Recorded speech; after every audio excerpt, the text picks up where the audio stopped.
28 տարի ապրում եմ այս թաղամասում, ոչ մի անգամ բարեկարգում, ոչ մի անգամ չի եղել։ Խոսքը Գյումրու օդանավակայան թաղամասի ավելի կոնկրետ Արևելյան փողոցի մասին է։ Այսօր լրատվականին է ահազանգում Գրիշա Արտաշյանը։ Շեշտում դեռ 2023 թվականին ջրատար խողովակների հները նորերով փոխարինելու հետ կապված աշխատանքների արդյունքում է առաջացել այս պատկերը։ Հետո ընդգծում ընտրությունից ընտրություն տրված խոստումները։ Վիոլա ջուրը հինը փոխարինեց նորով։ Հարցեր գնաց, ավարտելուց հետո ասֆալտումը մենք ենք անելու, երբ որ արդեն ջուրը ստացան բնակիչները։ 24 թվականի նոյեմբերի վերջացրեցին, ասեմ մենք փողը փոխանցենք քաղաքապետարան, քաղաքապետարանը ինքը կանի։ Խնդիրները մնացված տեղական կառավարման մարմինների ընտրությունների ժամանակ խոստանում են, պարլամենտական ընտրությունների ժամանակ խոստանում են, որ դարձնել են Լաս Վեգաս, արդեն պատկերացնում եք, երևի քաղաքում չկա նույն ձևի թաղամաս, ոնց որ մերն է։ Անձրևից հետո այս փողոցի լճակները դժվար անցանելի են դարձնում փողոցն ու ոչ արևկող հատվածներում էլ նեխածոտը հասնում է բնակարաններ։ Ամեն անձրևից հետո, անձրևը հիմա այս լավ էր շոկ եղանակ չէ, նեղվում է ու հոտը գալիս է։ Եվ որ արդեն վերջացա փոշին, լուսամուտները բացել անհնար է։ Բնակչի խոսքով այս փողոցը ամոթի տեղիք է տալիս։ Քաղաք մտնող զբոսաշրջիկների առաջին տպավորությունը հաստատ վանող կլինի։ Հիմա որ արտասահման երես է թռչում, թռչողները, որ գալիս են օգտվելու խանութներից, նկարում են։ Դա քաղաքի համար վայել չի։ Մեր խնդրանքն է, որպեսզի կան նորից հարթեցնեն։ Բնակիչները մտահոգ են գոնե խճապատում իրականացվի, իսկ Գյումրու համայնքապետարանից այսօր լրատվականին փոխանցում են, որ խնդրին քաջատեղյակ են, իրենք եւս բնակիչներից ահազանգներ ստացել են, պատկան մարմինները դիտարկում են խնդրի լուծման տարբերակներ, ներառյալ նաեւ խճապատումը։ Աստղիկ Խաչատրյան, Խանով Անիսյան, այսօր։ Վարչապետ Նիկոլ Փաշինյանը ներկա է գտնվել Սիլիկոնային սարեր 2025 տեխնոլոգիական գագաթնաժողովի բացմանը, որը կրում է արհեստական բանականության անատոմիա խորագիրը։ Գագաթնաժողովին ներկա են եղել Հայաստանի եւ աշխարհի առաջատար տեխնոլոգիական, գիտական ու նորարարական առաջնորդները։ Վարչապետը ողջունել է գագաթնաժողովի մասնակիցներին, շնորհակալություն հայտնել հրավերի համար եւ ընդգծել, որ կարեւորում է նման միջոցառումները տեխնոլոգիաների նկատմամբ հանրային վերաբերմունք եւ ընկալում ձևավորելու առումով։ Նիկոլ Փաշինյանի խոսքով տեխնոլոգիա երևույթը որպես էություն եւ բովանդակություն քաղաքակրթությանն ուղեկցող մշտական գործընթաց է եւ տեխնոլոգիաների զարգացումն էլ անընդհատ գործընթաց է։ Այս համատեքստում վարչապետը ընդգծել է. տեխնոլոգիաները եղել են, կան եւ շարունակելու են մնալ մարդու կյանքը լավացնելու, բարեկեցության աստիճանը բարձրացնելու միջոց եւ այդպիսին եղել են միշտ։ Չնայած մենք հիմա ասում ենք, որ տեխնոլոգիաները բերում են մարտահրավերներ ու սպառնալիքներ, բայց այս երևույթը նույնպես նորություն չէ։ Բոլոր տեխնոլոգիաներն իրենց հետ բերել են սպառնալիքներ ու մարտահրավերներ։ Կարևորելով հնչած այն միտքը, որ արհեստական բանականությունը եւ ընդհանրապես տեխնոլոգիաների հետ առնչությունները կանխորոշում են Հայաստանի Հանրապետության ապագան, վարչապետը հավելել է, որ այդ պնդումը նույնքան ճշմարիտ է հնչում աշխարհի բոլոր երկրներում։ Վերջերս առիթ ունեցել եմ, այսօր էլ շատ պատեհ եմ համարում բարձաբանել, թե որոնք են այն գործիքները, որոնցով կառավարությունը ուզում է եւ աջակցում է եւ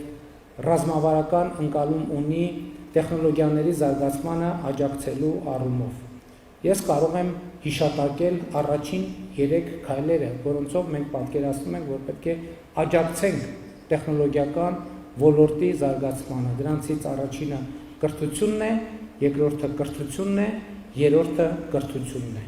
Հաջորդ քայլերը թվարկելով կարող եմ հիշատակել ենթակառուցվածքները, լավ կարգավորումները, լավ քաղաքականությունները, բայց հարց է ծագում, թե ինչ է պետք անել եւ ինչ է պետք ունենալ լավ ենթակառուցվածքներ, կարգավորումներ եւ քաղաքականություններ մշակելու եւ ունենալու համար։ Կարծում եմ այստեղ էլ պատասխանը նույնն է։ 3 բան է անհրաժեշտ՝ կրթություն, կրթություն եւ ելի կրթություն։ Այստեղից էլ հարց է առաջանում, թե իսկ ինչ է անհրաժեշտ լավ կրթական համակարգ ունենալու համար։ Լավ կրթական համակարգի համար էլ նույն բանն է անհրաժեշտ՝ լավ քաղաքականություններ, ենթակառուցվածքներ եւ կարգավորումներ։ Դե հույս ունեմ, որ արդեն պարզ է նաեւ, թե մեր տեսակետից ինչ է պետք ունենալ կրթական ոլորտում լավ քաղաքականություններ, ենթակառուցվածքներ եւ կարգավորումներ ունենալու համար եւ այստեղ էլ մեր պատասխանը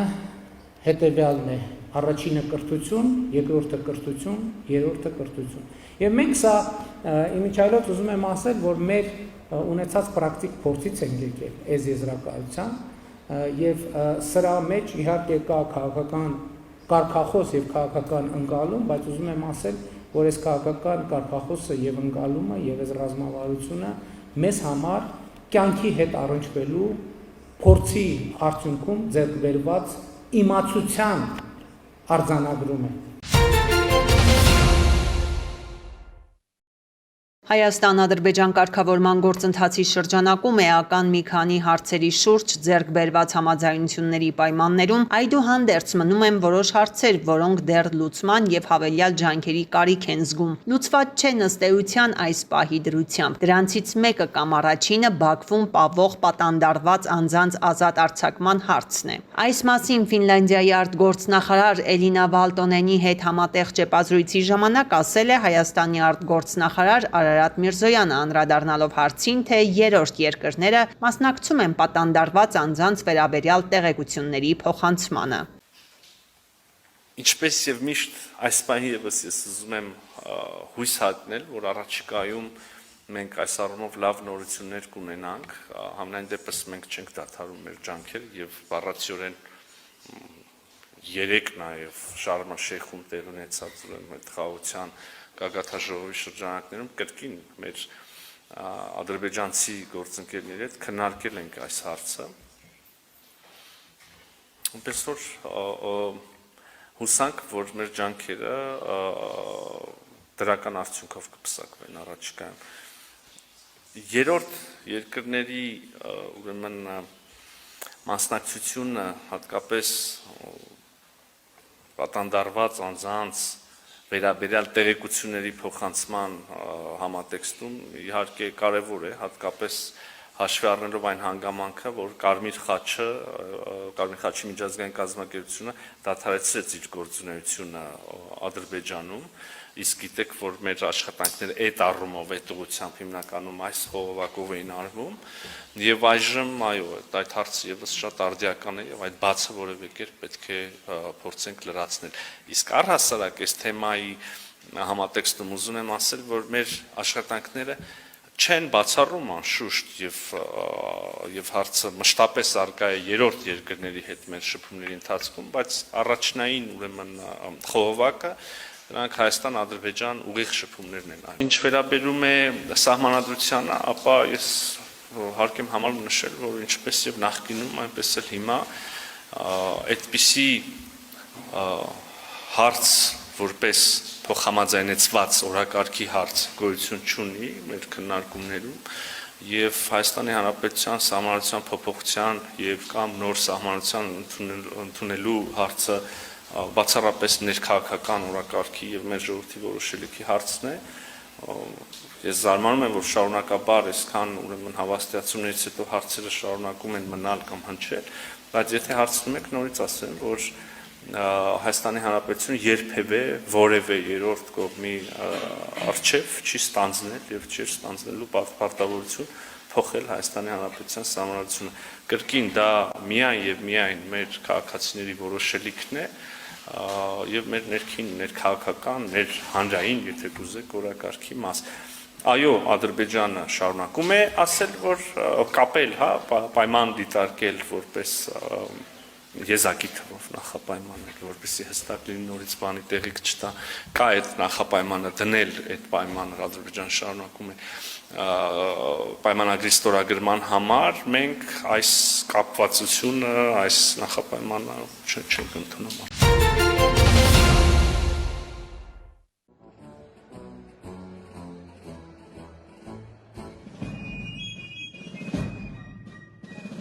Ամերիկայի Միացյալ Նահանգներ կատարած աշխատանքային այցի շրջանակում հոկտեմբերի 13-ին Պաշտպանության նախարար Սուրեն Պապիկյանը Վաշինգտոնում մասնակցել է AUSA միջազգային ցուցահանդեսի բացման հանդիսավոր արարողությանը։ Նախարար Պապիկյանը շրջել է ցուցահանդեսի տաղավարներով, ծանոթացել ներկայացված ցուցանմուշներին։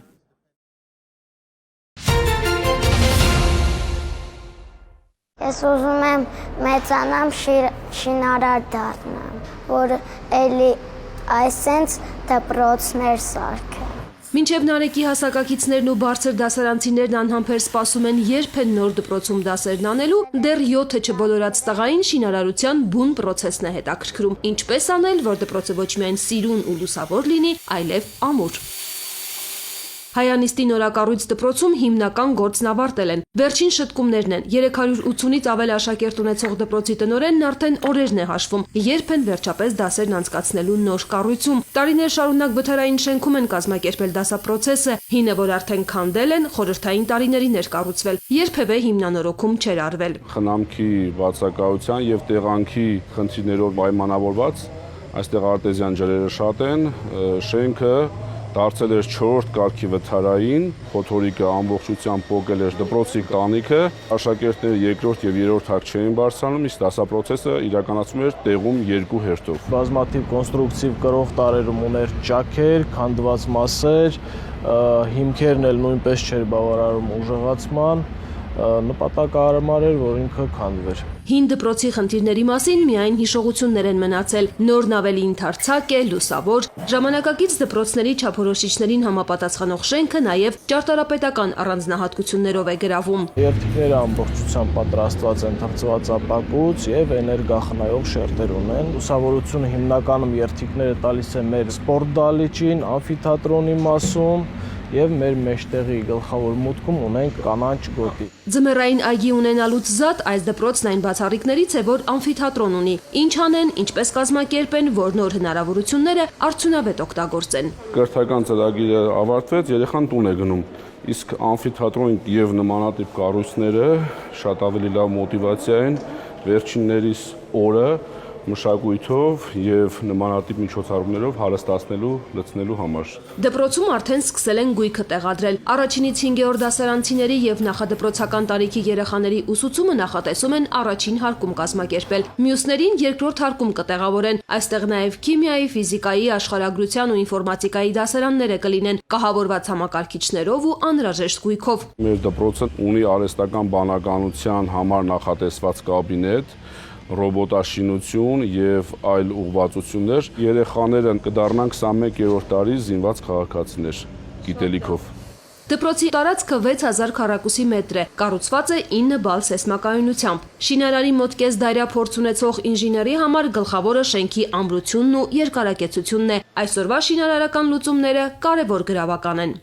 Առաջի տպավորությունը հարդարում է ներս մտնող տեսնում, բայց հիմնականը ասենք թե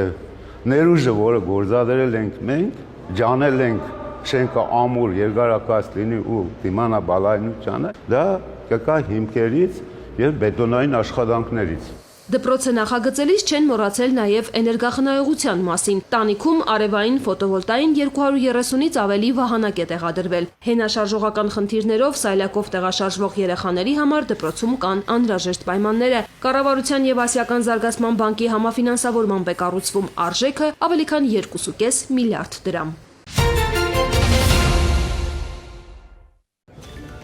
Հոկտեմբերի 13-ին Եգիպտոսում տեղի է ունեցել Գազայում հրադադարի համաձայնագրի ստորագրման արարողությունը։ Խաղաղության միջազգային գագաթնաժողովին ներկայ են գտնվել ավելի քան 20 երկրի, այդ թվում Հայաստանի եւ Ադրբեջանի ղեկավարները։ Դոնալդ Թրամփը խոսելով համաշխարհային խաղաղության կարևորության մասին դիմել է Նիկոլ Փաշինյանին եւ Իլհամ Ալիևին, եւս մեկ անգամ հիշեցրել, որ կարճ ժամանակահատվածում իրեն հաջողվել է կարգավորել Հայաստանի եւ Ադրբեջանի միջև տասնամյակներ տևած հակամարտությունը։ Երբ առաջին անգամ հանդիպեցին Կովալաձև աշխատասենյակում, նրանք նստած էին հակառակ կողմերում, իսկ այժմ նստած են միասին։ Ցանկանում եմ շնորհակալություն հայտնել երկուսիդ էլ, շարունակել է Սպիտակ տան ղեկավարը։ Թրամփը հույս է հայտնել, որ կողմերն արդեն հաշտվել են։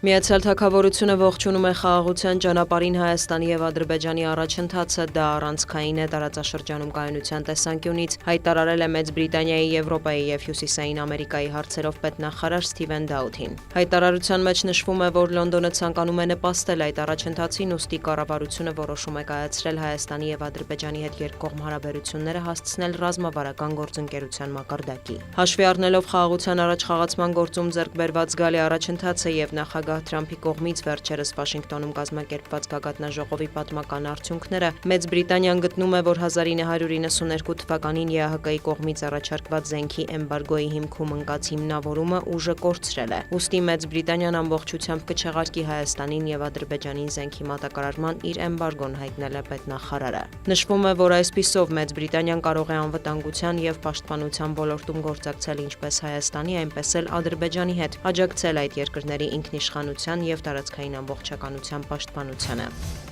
Գազայի հատվածում հրադադարի համաձայնագրի ստորագրման Իսրայելի եւ Համասի միջև գերիների ու պահվող անձանց փոխանակման ֆոնին Կատարի վարչապետի խորհրդական Մաջիդ բին Մուհամեդ Ալ-Անսարին հայտարարել է, որ ամերիկյան կարգավորման ծրագրի վերջնական իրականացման համար հարկավոր է համատեղ ջանքեր գործադրել։ Դեռ շատ մարտահրավերներ կլինեն, այնպես որ պետք է զգուշավոր լավատեսություն դրսևորել, ընդգծել է պաշտոնյան, տեղեկացրել, որ Եգիպտոսում շարունակվում են խաղաղության բանակցությունները։ Եգիպտոսի նախագահն էլ համոզմունք է հայտնել, որ Գազայում խաղաղության համաձայնագրի իրագործման արդյունքը պետք է դառնա Պաղեստինի պետության ստեղծումը։ Դոնալդ Թրամփը հայտարարել է, որ Մերձավոր Արևելքում էսկալացիան կարող էր հանգեցնել երրորդ համաշխարհային պատերազմի, սակայն հաջողվել է դրանից խուսափել։ ԱՄՆ նախագահը կոչ է արել Մերձավոր Արևելքի երկրներին համախմբվել եւ հասնել համընդհանուր տարածաշրջանային խաղաղության։ Կիևից հայտնում են, որ վերջին 24 ժամում ռուսական հարվածներից Խարկովում վիրավորվել է ավելի քան 60 մարդ, միայն 50-ը շրջանային հիվանդանոցի թիրախավորման հետևանքով։ Փրկարարները հայտնել են, որ բուժ հաստատության եւ հարակից շենքերը վնասվել են։ Խարկովում նաեւ էլեկտրամատակարարման խափանումներ կան։ Վոլոդիմիր Զելենսկին մտահոգություն է հայտնել, որ Ռուսաստանի գործողությունների հետևանքով նաեւ ջրամատակարարման խնդիրների են բախվում։ Ուկրաինայի նախագահի խոսքով գործընկերների հետ քննարկում են այդ թվում գազի ներմուծման հարցը,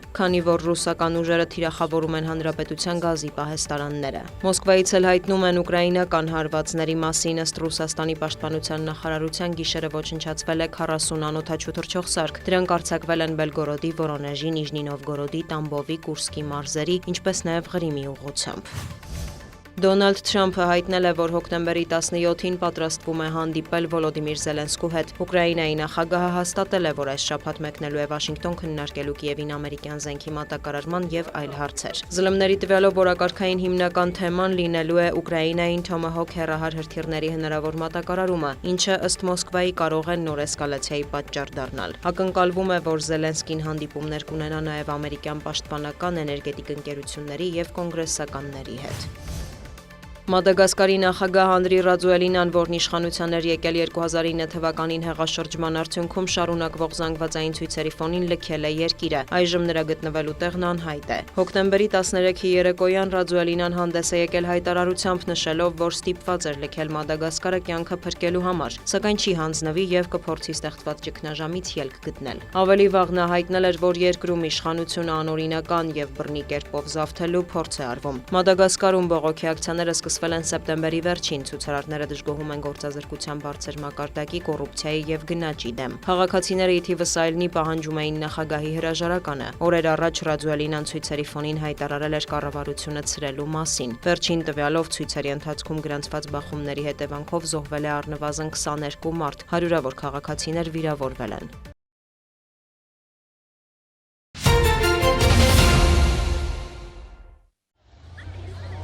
Կապանում եւս կայացավ ակադեմիական քաղաք Հայաստան հիմնադրամի տեղեկատվական հանդիպումը։ Հայաստանի 14 քաղաքներում անցկացվող արշավի նպատակն է ներկայացնել ակադեմիական քաղաքի գաղափարը, ստեղծվող կրթական, տեխնոլոգիական եւ այլ ոլորտների համագործակցային հնարավորությունները։ Առհասարակ շատ են կարևորում շփվել քաղաքացիների հետ եւ կարծիքներ այս կամ այն ծրագրերի մասին, եթե կարծում եմ ստեղծվում են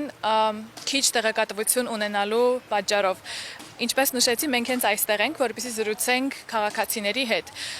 Քաղաքներում կարծիքները լինում են իհարկե տարբեր եւ մենք շատ ուրախ ենք, քանի որ վստահ մի երկրում բոլորը համակարծիք չեն կարող լինել։ Այնպես որ մենք կրկին այսօր շատ ուրախությամբ սպասում ենք լսել, թե ինչ են մտածում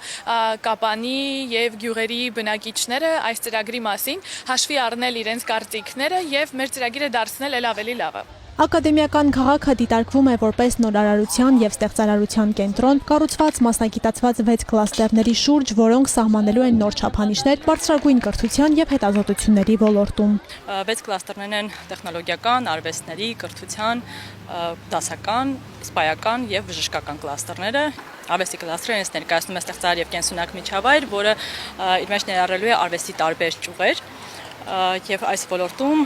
մեզ խորհրդատվություն են տալու Լոնդոնի արվեստների համալսարանը եւ Շոտլանդիայի թագավորական կոնսերվատորիան, եւ մեր գործընկերները օգնելու են մեզ պետական բուհերը արվեստի ոլորտում, արվեստի պետական բուհերը համապատասխանեցնել կրթության միջազգային չափանիշներին։ Կապանում հանդիպումն անցավ աշխույժ մթնոլորտում, աշակերտները ներգրաված էին բոլոր միջոցառումներին, ուժերը չափեցին ժամանցային եւ ինտելեկտուալ խաղերում, ստացան մրցանակներ, ցանկությունների պատին էլ գրեցին իրենց երազանքներն ու մաղթանքները։ Որոշներն արդեն անհամբեր են, թե երբ են սովորելու կրթական նոր միջավայրում։ Ես հենց այսօր իմացա ակադեմիական քաղաքի մասին,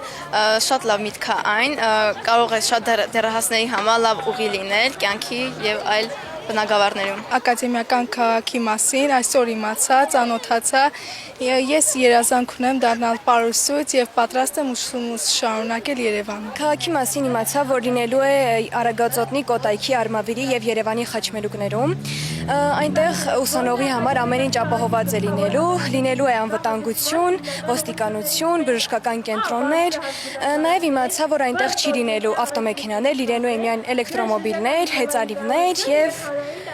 սկուտերներ։ Իրազեկման արշավը անցկացվում է Կրթության, Գիտության, Մշակույթի եւ Սպորտի նախարարության եւ Ակադեմիական քաղաք Հայաստան հիմնադրամի համատեղ նախաձեռնությամբ։ Կազմակերպիչները կարևորում են մարզային այցերը։ Դրանք հնարավորություն են տալիս աշակերտներին, ուսանողներին կողմնորոշվելու մասնագիտության նոր հնարավորությունների բացահայտման հարցում։ Այն ունի ռազմավարական նշանակություն, որպիսի վերափոխի Հայաստանի Հանրապետությունում կրթությունը, որպիսի այն լինի միջազգային ստանդարտների համապատասխան, որի համար մենք այս պահին արդեն ներգրավել ենք միջազգային գործընկերների, ինչպիսին է Լոնդոնի համալսարանական քոլեջը, Մյունխենի տեխնիկական համալսարանը եւ այլ միջազգային գործընկերներ։ Իրազեկման հանդիպումները եւս 9 քաղաքներում կշարունակվեն, իսկ հոկտեմբերի 20-ից 21-ը Երևանում կկայանա Ակադեմիական քաղաք Հայաստան գիտելիքի միջազգային ֆորումը, որը կհամախմբի առաջատար համալսարանների ղեկավարներին եւ գիտնականներին։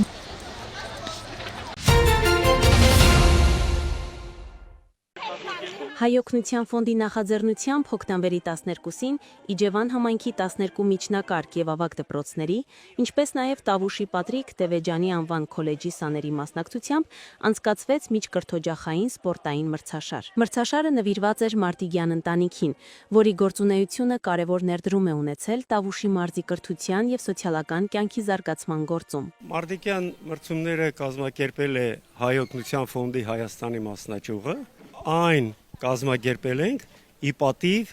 Մարդիկյան ընտանիքի, Էդվարդ եւ Ժանետ Մարդիկյանների, ովքեր որ այս տարածաշրջանում 14 տարի է տարբեր ծրագրեր են իրականացնում եւ ներդրել են միլիոնավոր դոլարներ։ Մրցաշարը անց է կացվում, 3 մենք անցկացրեցինք նոյեմբերյանի տարածաշրջանում, մասնակցում էին բոլոր հանրակրթական դպրոցների 10-ից 12-րդ դասարանցիները, այսօր Իջևանի տարածաշրջանի բոլոր դպրոցները, բոլոր նրանք, ովքեր ցանկություն են հայտնել մասնակցելու այս մրցաշարին։ Աշակերտներն իրենց ուժերը փորձեցին 6 մարզաձևում՝ հեռացածք տեղից, վազք 60 մետր, սեղմումներ մարմնամարզական նստարանից, ձգումներ պտտաձողից, կշռաքարի բարձրացում եւ ձգումներ պրես նստատեղից։ Եկել եմ այս մրցույթին մասնակցելու հաղթանակի նպատակով, մասնակցելու եմ վազք սպորտաձևով, նաև վերջերս մասնակցել եմ Հայաստանի Հանրապետության վարչապետի Գավաթ հեծանվավազքին եւ գրավել ենք պատվավոր 3-րդ հորիզոնականը եւ այս մրցույթից հույսեր ունենք եւ ակնկալիք ունենք, որ կհաղթենք։ Թիմային հաշվարկով առաջին տեղը զբաղեցրեց Ազատամուտի միջնակարգ դպրոցը, երկրորդ տեղը Սևքարի միջնակարգ դպրոցը, իսկ երրորդ տեղը բաժին հասավ Իջևանի ավագ դպրոցին եւ Պատրիկ Տևեջանի անվան քոլեջին։ Այսօր բոլորս հավաքվել ենք Գանձակարի միջնակարգ դպրոցում, որպեսզի անցկացվի Մարտիկյան սպորտային խաղերը։ Խաղերի կազմակերպման համար ուզում ենք շնորհակալություն հայտնել նաեւ Հովի Հայաստանի մասնաճյուղի գրասենյակին։ Այս բոլորը նպաստում է երիտասարդ սերնդի ֆիզիկական դաստիարակությանը։ Լավագույն 3 տեղերը զբաղեցրած աշակերտները պարգևատրվել են մեդալներով, պատվոգրերով, նվերներով, մրցավարները շնորհակալագրերով եւ նվերներով։ Մարդիգյան սպորտային խաղերը Իջևան համայնքում անցկացվում են արդեն ավանդական ձևաչափով,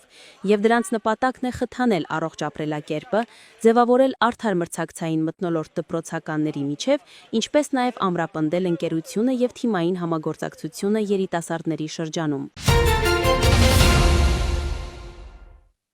Քրեական ոստիկանության Գեղարքունիքի մարզային վարչության ծառայողները ստացել էին օպերատիվ տեղեկություն, որ Վարսեր գյուղի բնակիչ 19-ամյա մի երիտասարդ ապօրինի ձեռք է բերում եւ իրացնում թմրանյութ։ Հոկտեմբերի 11-ի կեսօրին մոտ Վարսեր գյուղից միջպետական ավտոճանապարհ տանող հատվածում երիտասարդը ձերբակալվեց ու տեղափոխվեց համայնքային ոստիկանության Սևանի բաժին։ Նրա խուզարկությամբ հայտնաբերվեց կպչուն ժապավենով 43 փաթեթ, լցված ընդհանուր 82 գրամ դեղնականաչավուն զանգվածով, նաեւ մոխրացած հետքերով 2 կաթուցիչ։ Ըստ երիտասարդի, մարիխուանայով փաթեթները նա վերցրել է Ծաղկուն գյուղի տարածքում տեղադրելու միջոցով դրանք իրացնելու նպատակով։ Ոստիկանների տեղեկության համաձայն 19-ամյա երիտասարդը մինչ ձերբակալվելը ձեռք բերած փաթեթների մի մասն արդեն տեղադրել էր։ Նախաձեռնված քրեական վարույթի շրջանակում կատարված զննությամբ հայտնաբերվեցին արդեն տեղադրված 8 փաթեթները, ընդհանուր մոտ 18 գրամ դեղնականաչավուն զանգվածով։ Նախաքննությամբ հանգամանքները պարզվում են։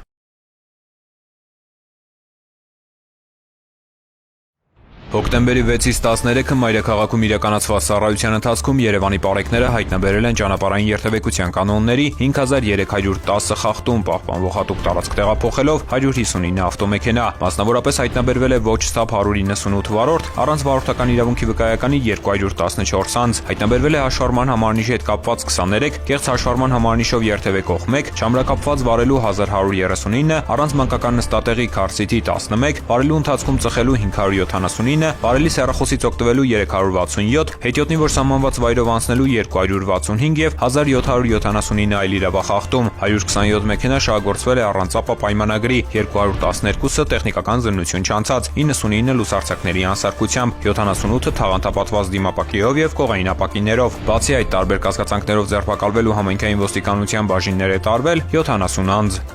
Նույն ժամանակահատվածում մարզերում պարեկները հայտնաբերել են ճանապարհային երթևեկության կանոնների 15517 խախտում, պահպանվող հատուկ տարածքներ տեղափոխելով 265 տրանսպորտային միջոց, հայտնաբերվել է ոչ ստապ 217 վարորդ, առանց վարորդական իրավունքի վկայականի 498, կեղծ վարորդական իրավունքի վկայականով երթևեկող 5 անձ, հայտնաբերվել է նաև հաշվառման համարնիշի հետ կապված 53, չամրակապված վարելու 4057, առանց մանկական նստատեղի քարսիթի 187, վարելու ընթացքում ծխելու 508, վարելի հեռախոսից օգտվելու 685, հետիոտնի որ սահմանված վայրով անցնելու 119, արագության գերազանցման 2738 եւ 3872 այլ իրավախախտում, 449 ավտոմեքենա շահագործվել է առանց ապա պայմանագրի, 1053-ը տեխնիկական զննություն չանցած, 864-ը լուսարձակների անսարքությամբ, այդ թվում 40 բեռնատար, 142-ը թաղանթապատված դիմապակիով եւ կողային ապակիներով։ Բացի այդ տարբեր կասկածանքներով ձերբակալվել ու համայնքային ոստիկանության տարածքային բաժիններ է տարվել 37 անձ։